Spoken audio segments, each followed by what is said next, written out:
सभी को फिर से एक बार जय मसीह की आशा करता हूँ कि आप सब लोग आशीषित हैं। आइए आज हम प्रभु के कलाम की ओर मुड़ेंगे और उसके वचन के द्वारा आशीष को प्राप्त करेंगे। और आज हम लोग उत्पत्ति की किताब उसका 39वां अध्याय वचन 21 से हम सुनने वाले हैं। वहां पर इस प्रकार लिखा है, पर यहोवा यूसुफ के संग संग रहा और उस पर करुणा की और बंदी गृह के दरोगा के अनुग्रह की दृष्टि उस पर हुई। हालेलुया। इस बात पर प्रिय गौर करें कि यहोवा की जो नजर थी वो कहां पर थी? यूसुफ के ऊपर थी। यहोवा यूसुफ के संग था। आमीन। आइए उसके बारे में आज हम लोग चर्चा करेंगे। देखिए, यूसुफ के जीवन में उतार चढ़ाव हो रहा है, लेकिन प्रभु का वचन कहता है फिर भी परमेश्वर उसके साथ है। कई बार हमें लगता है कि यदि परमेश्वर हमारे साथ है तो ऐसा नहीं होना चाहिए, वैसा नहीं होना चाहिए, लेकिन आज हम लोग प्रभु की कृपा के बारे में देखेंगे और प्रभु के संगत के बारे में हम देखने वाले हैं। प्रभु हमसे ये नहीं कहता कि आप लोग सारी परिस्थितियों से हट जाओ, लेकिन कभी कभार ऐसी भी परिस्थितियों का सामना हमें करवाता है जिनमें हमें और भी इम्प्रूव होने की जरूरत होती है। और इसीलिए हम जानते हैं कि प्रभु उस वक्त भी हमारे साथ बना रहता है। आइए हम लोग इस बात को समझने के लिए 39वां अध्याय वचन हम लोग 7 से लेकर 23 तक हम पढ़ने वाले हैं। मैं आपके लिए पढ़ता हूँ।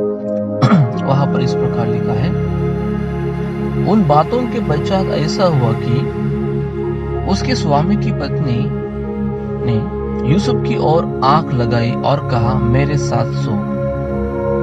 पर उसने अस्वीकार करते हुए अपने स्वामी की पत्नी से कहा, सुन, जो कुछ इस घर में है मेरे हाथ में है।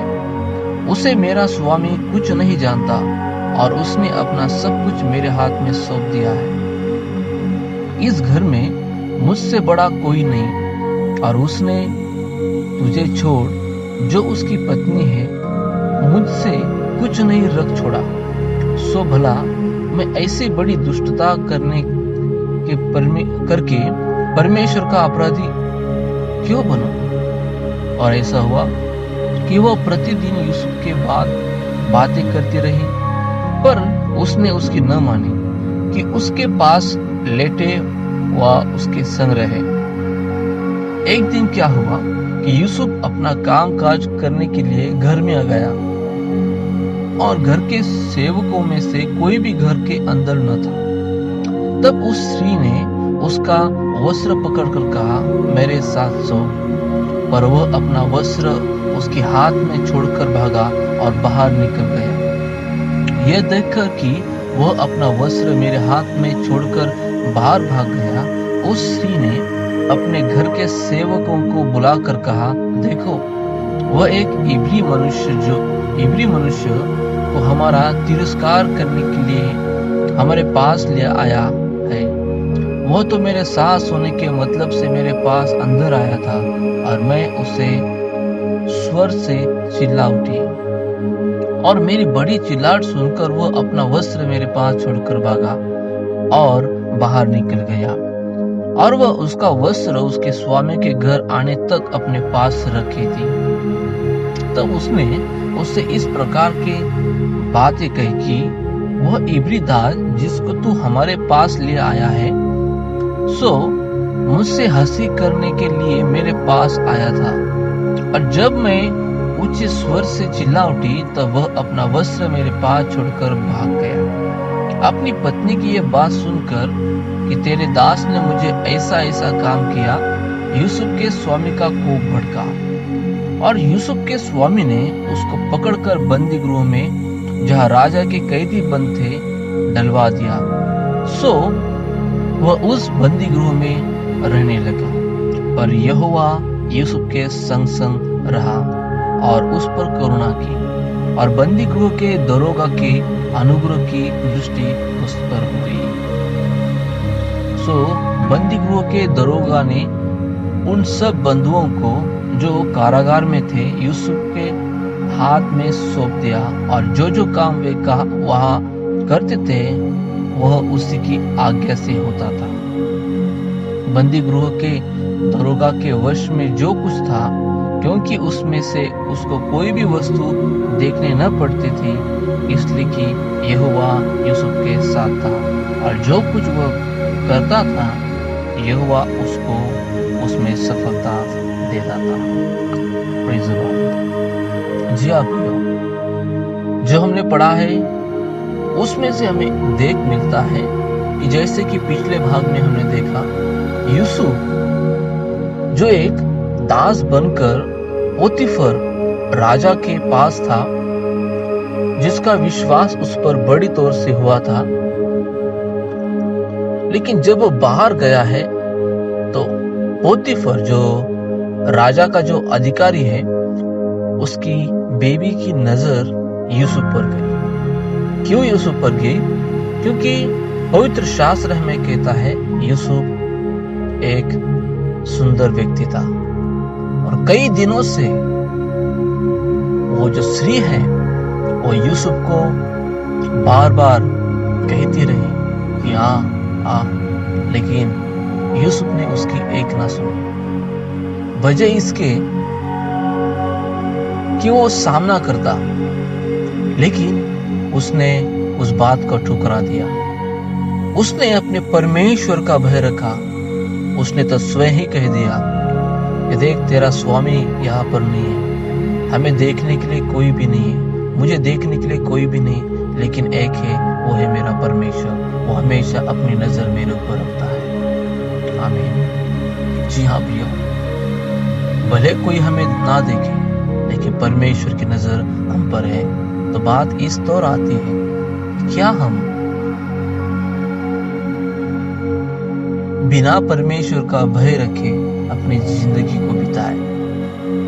यूसुफ ने जेल में जाना पसंद किया बजाय पाप करने से, बजाय परमेश्वर के विरुद्ध जाने से। उसने उस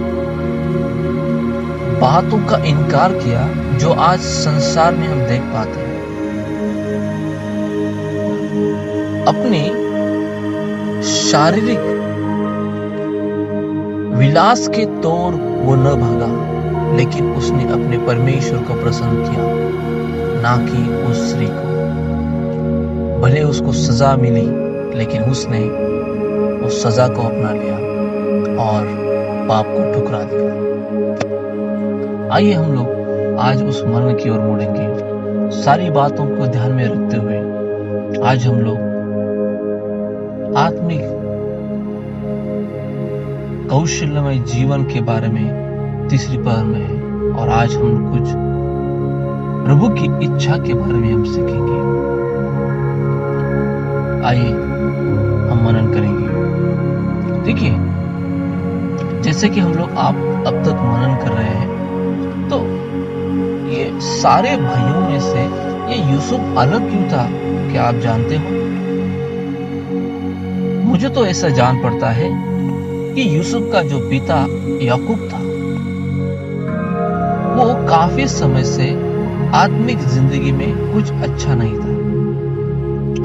काफी समय से, बहुत लंबे समय से वो आत्मिकता में बंधा नहीं था। लेकिन जैसे वो बूढ़ा होने लगा, उसने, पवित्र शास्त्र कहता है, उत्पत्ति की किताब उसका 32वां अध्याय वचन 22 के अनुसार यदि हम लोग देखें तो वहां पर इस प्रकार लिखा है। आइए मैं आपके लिए पढ़ता हूँ। उत्पत्ति की किताब 32वां अध्याय वचन 22 से 29। उसी रात को वो उठा और अपनी दोनों स्त्रियों और दोनों लड़कियों और 11 लड़कों को संग लेकर घाट से याकूब नदी के पार उतर गया, और उसने उन्हें उस नदी के पार उतार दिया, वरन अपना सब कुछ पार उतार दिया, और याकूब अब अकेला रह गया। तब कोई पुरुष आकर वह फटने तक उससे मल्लयुद्ध करता रहा। जब उसने देखा कि मैं याकूब पर प्रबल नहीं होता, तब उसकी जांघ की नस को छुआ। सो याकूब की जांघ की नस उससे मल्लयुद्ध करते चढ़ गई। तब उसने कहा, मुझे जाने दे, क्योंकि भोर हुआ चाहता है। याकूब ने कहा, जब तक तू मुझे आशीर्वाद न दे, तब तक मैं तुझे जाने न दूंगा। और उसने याकूब से पूछा, तेरा नाम क्या है? उसने कहा, याकूब। उसने कहा, तेरा नाम अब याकूब नहीं, परंतु इज़राइल होगा, क्योंकि तू परमेश्वर से और मनुष्य से भी युद्ध करके प्रबल हुआ है। याकूब ने कहा, मैं विनती करता हूँ, मुझे अपना नाम बता। उसने कहा, तू मेरा नाम क्यों पूछता है? तब उसने उसको वही आशीर्वाद दिया। देखिए, काफी सारे दिनों के बाद, काफी सारे हम कह सकते हैं महीनों के या फिर बहुत लंबे समय के आत्मिकता में जो कौशलता है या फिर आत्मिकता में जो बने रहने का जो मानसा है, उससे याकूब बिल्कुल अलग था। लेकिन जब वो बूढ़ा होता है तो वो क्या चाहता है? प्रभु से आशीष चाहता है। जैसे ही उसने देखा है तो उसने क्या क्या बहस किया है, और वो आदमी के बारे में हम नहीं जानते, लेकिन पवित्र शास्त्र हमें बताता है परमेश्वर का दूत वहां पर था, परमेश्वर की मौजूदगी वहां पर थी, और उससे उसने क्या किया था? आशीर्वाद के लिए झगड़ा किया। और बाइबल हमको बताती है, तब से याकूब का नाम इज़राइल रखा गया, क्योंकि याकूब का नाम का अर्थ होता है धोखाधड़ी करने वाला या फंसाने वाला। लेकिन परमेश्वर ने उसे इस तरह आशीषित किया उसके बुढ़ापे में कि उसका नाम ही परमेश्वर ने बदल दिया। तो बुढ़ापे में उसने क्या किया है? अपने आशीष को पा लिया है। और तब याकूब ने एक डिसीजन लिया कि अभी इस बात से क्या होने वाला है, मेरा जो बेटा है यूसुफ, वो जो घर पर है, जो सबसे छोटा है, वो क्या होगा? आशीषित होगा। उसको इस बात से फायदा होगा। मैं इस बात को जानना चाहता हूँ या आपसे कहना चाहता हूँ कि यह हमें एक आशा देने वाला वचन है, क्योंकि भले कितनी भी देर क्यों ना हो, कितनी भी देर क्यों ना होने दो, यदि आपका बर्ताव अपने बच्चों के साथ कुछ अच्छा नहीं है और आप सोच रहे हो कि अभी काफी सारा वक्त निकल गया है, अभी मैं कुछ नहीं कर सकता, वो टूटा हुआ रिश्ता अभी मैं फिक्स नहीं कर सकता, लेकिन जब हम लोग परमेश्वर के साथ आत्मिकता को सही तरीके से जोड़ते हैं या परमेश्वर के साथ फिर से एक बार आत्मिकता में खड़े होते हैं, वो अपने उस परिस्थिति के ऊपर विजय पाने के लिए आपकी मदद बिल्कुल करेगा, चाहे कितने भी लंबे समय से आप लोग टूटा जो रिश्ता है अपने बच्चों के साथ, कितने भी समय से उसका अनुभव कर रहे हो, लेकिन फिर भी यदि आप आज ही प्रभु के साथ राइट होते हो तो प्रभु आपकी मदद बिल्कुल भी करेगा। देखिए, इस बुढ़ापे में याकूब ने अपने जीवन को परमेश्वर को समर्पित कर दिया था। वो अपने भूतकाल को फिर से दोबारा नहीं दोहराना चाहता था, लेकिन वो भी परमेश्वर के साथ भविष्य में या वर्तमान काल में चलना चाहता था। देखिए, प्रभु की आशीष फिर भी उसके ऊपर आई। क्यों? उसका भूतकाल खराब था इसलिए नहीं, लेकिन उसके वर्तमान में उसने जो कुछ किया है वो अच्छा किया है कि उसने फिर से एक बार अपना रिश्ता परमेश्वर के साथ कायम करने का निर्णय लिया है। इसलिए परमेश्वर ने उसे क्या किया है, आशीषित किया है। और इसीलिए ये बाकी बच्चों में से जो सबसे छोटा यूसुफ था, उसकी परवरिश करते समय याकूब ने उसे प्रभु के भय में उसे बड़ा किया था। और इसी बात है जो यूसुफ 10 बच्चों से पूरी तरह से अलग था। ये हमें एक एविडेंस के तौर पर देख पाते हैं। और 7 और 9 में जिस प्रकार हमने देखा है, जिस प्रकार हमने पढ़ा है कि पोतीफर जो अधिकारी था, जिसके पास यूसुफ काम किया करता था, जिसके ऊपर पोतीफर का पूरा विश्वास था, और यूसुफ जब घर में अकेला था तो क्या हुआ है, पोतीफर की पत्नी की नजर कहां पर गई, यूसुफ पर गई। और उसके पोतीफर के पत्नी ने उसके साथ घिनौना काम करने की कोशिश की।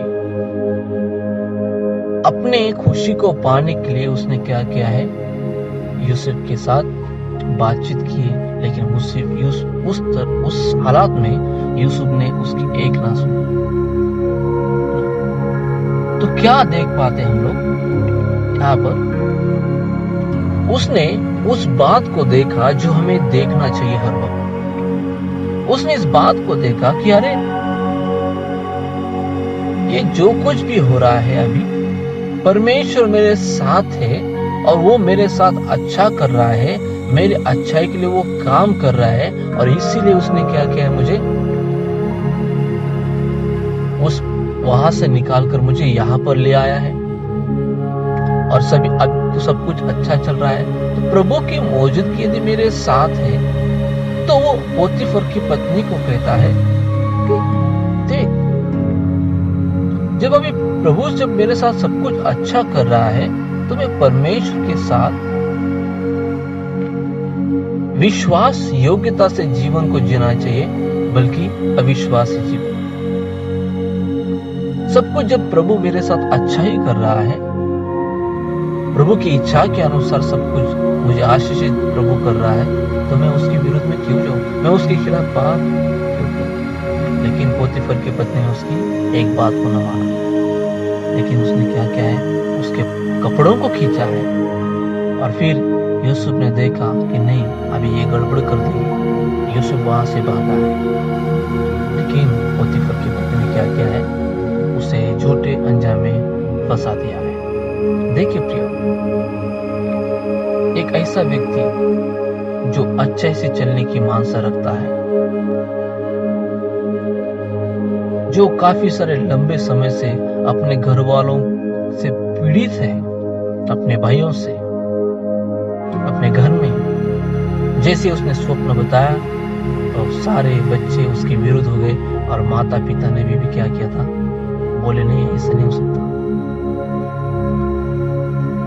लेकिन इस बात को हम यहाँ पर देखते हैं कि पहले से हालात खराब है, और ऊपर से अभी ये नया प्रॉब्लम उसकी जिंदगी में आया है। बजाय इसके भी कि उसने कुछ भी गलत नहीं किया, वो सब सही तरीके से चल रहा है, प्रभु का स्मरण करते हुए चल रहा है, प्रभु का भय मानते हुए चल रहा है, लेकिन फिर भी उसकी परिस्थिति जो है जीवन में खराब और खराब होती जा रही है। ऐसा क्यों है प्रिय? चलिए उस बात के बारे में बात करेंगे, जो टूटा हुआ रिश्ते के बारे में बात करेंगे। ठीक है, शायद कुछ सोचते होंगे, यदि हम लोग जिस जेल में यूसुफ को बंद किया था, उसके पास से यदि हम लोग गुजरे होंगे, तो शायद हमने कहा होगा, प्रभु दया कर, मैं तो अच्छा करने को जा रहा था, लेकिन अच्छा करो तो मेरे साथ ही बुरा हो गया। शायद मुझे ऐसा नहीं करना चाहिए। ऐसे विचार हमारे जिंदगी में होते हैं। यदि यूसुफ की जगह हम लोग होते शायद हम लोग ऐसा ही सोचते कि यार कहाँ अच्छाई करे और इस दुख को सोच ले। इससे अच्छा तो ये था कि मैं आनंद करता, मैं खुशी मनाता, थोड़ा सा मजा लेता मैं, और मेरा जॉब भी सही रहता था। देखिए, जैसे यूसुफ ने पोतीफर की पत्नी के बात को ठुकरा दिया, तो पहली बात थी वो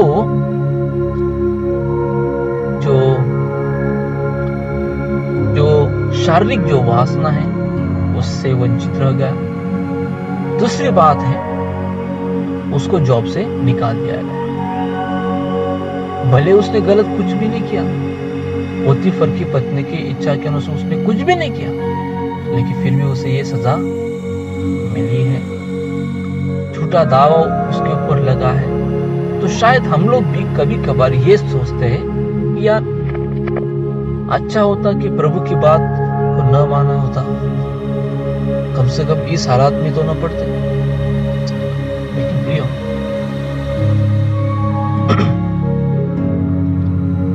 यूसुफ के जीवन में उससे भी बेहतर और कुछ था, और वो था परमेश्वर उसके साथ था। आमीन। परमेश्वर उसके साथ था। भले तकलीफों से जा रहा है, लेकिन परमेश्वर उसके साथ था। डिसीजन के द्वारा उसे जो पीड़ा होने वाली है उसकी उसे चिंता नहीं। क्यों? क्योंकि वो जानता था कि मनुष्य के द्वारा मुझे पाप को करना प्रेशराइज हो रहा है, लेकिन फिर भी मैं पाप को न करूंगा, क्योंकि मनुष्य से ज्यादा परमेश्वर के साथ रहना अधिक लाभ है। Praise the Lord. इस बातों को हमने पिछले लेसन में भी देखा कि परमेश्वर यूसुफ के साथ था। देखिए प्रियो, एक वाचा को मैं बोलता हूं, जब परमेश्वर आपको यहाँ वहां ले जाने का निर्णय करता है, उसके लिए आपका चुनाव करता है, तो आपकी जिंदगी में चाहे कितना भी तूफान आए, आप लोग सुरक्षित रहने वाले हो। पवित्र शास्त्र में हम देख पाते हैं कि जब लोगों के ऊपर मुसीबत आई और मुसीबत में लोगों ने परमेश्वर के साथ डटकर खड़ा रहने का निर्णय लिया है, तब तक परमेश्वर ने अपने अद्भुत काम को अंजाम दिया है। तो आज हम लोग इस मनन के द्वारा एक प्रश्न को जरूर सीखेंगे। देखिए, ये बहुत ही महत्वपूर्ण बात है जो मैं आपको कहना चाहता हूँ, और वो ये है, यदि आप परमेश्वर के साथ चलने का निर्णय लेते हो, तो फिर जहां कहीं भी जाओ, लेकिन उसकी इच्छा के अनुसार यदि वो है, तो वो घर में रहने से बिल्कुल अच्छा है। यूसुफ घर में रहता, सब कुछ एंजॉय करता, लेकिन उसने नहीं किया, क्योंकि प्रभु की इच्छा उसके लिए वो नहीं। प्रभु की इच्छा हम हर एक के लिए पाप में जीवन जीने की बिल्कुल भी नहीं है। प्रभु की इच्छा तो यह है कि हम पाप विरहित जीवन को जिए, भले उसके लिए हमें कुछ खोना क्यों ना पड़े। लेकिन प्रियो, प्रभु को हम प्रसन्न करेंगे, क्योंकि प्रभु ही है जो हमें अपनाता है, और प्रभु भी ही है जो हमें आशीष को बरकरार देता है। यदि प्रभु हमारे साथ है, तो प्रियो, सब बातें हमारे द्वारा मुमकिन हो सकती है। आमीन। जी हाँ प्रियो, इस बात को आज हमने देखा है कि हालात कैसे क्यों ना हो, जब बात प्रभु की आज्ञा की आती है, तो प्रियो, चुनाव हमारे हाथ में है कि हमें कौन सा रास्ता अपनाना है, इस जगत के आनंद का या फिर परमेश्वर को मानने का। ये सब आपके ऊपर निर्भर होता है। तो आइए आत्मिक मंदिर के में जो तीसरा लेसन आज हमने सीखा है, उसको हम अपने जीवन में लागू करेंगे और प्रभु की इच्छा के अनुसार ही रहेंगे, भले उसके लिए हमें यहाँ वहाँ क्यों न जाना पड़े, लेकिन प्रभु की इच्छा जब हम करते हैं तो प्रभु हमारे साथ बना रहता है, उसकी आशीष, उसकी करुणा हमारे ऊपर बनी रहती है, वही हमें मुसीबत से बाहर निकालता है। प्रभु आप सबको इस वचन के द्वारा आशीषित करें और आपको संभालेंगे, यीशु के नाम से।